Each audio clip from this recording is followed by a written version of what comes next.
amusement parks across the country are looking at how to reopen safely. Disney World and SeaWorld in Orlando among those requesting permission to open this summer. So that had us asking what the summer looks like for Denver's two amusement parks. Tori Mason live at Lakeside Amusement Park tonight. And Tori, the hope is there will be some fun to be had this summer. Absolutely, and this is the childhood dream, having an amusement park all to yourself. But it would be a little more fun if the rides were actually operating. Places like Elitch Gardens and Lakeside Amusement Park still aren't sure when that will happen. But like many of us stuck at home, their hopeful laughs and screams will be coming from rides like the Tilt-A-Whirl this summer. People come to interact and touch and run around together, and they aren't expected to be 6 feet away from their best friend.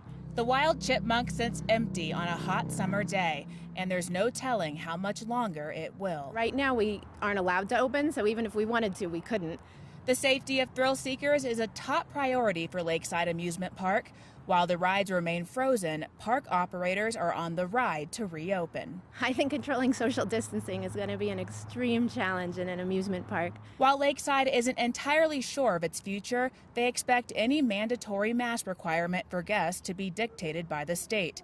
However, the park plans to require face coverings for employees. We have a lot of acreage, and the majority of our people are working all alone in their own little corners. We don't have a lot of the serpentine type of lines that are in a lot of other facilities. Crowding in lines can be solved by markers and employee monitoring, but Lakeside says controlling distance in areas like its Kittyland will be difficult. Until they get the okay from the state, they're refurbishing equipment. Hopeful guests can hop on this summer. I think whatever decision we make, it has to be right for both the patrons and our staff. It has to be just morally and ethically the right thing to do.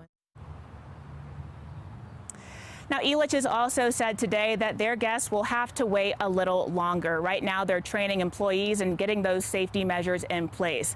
Neither amusement park has said when exactly they plan to reopen.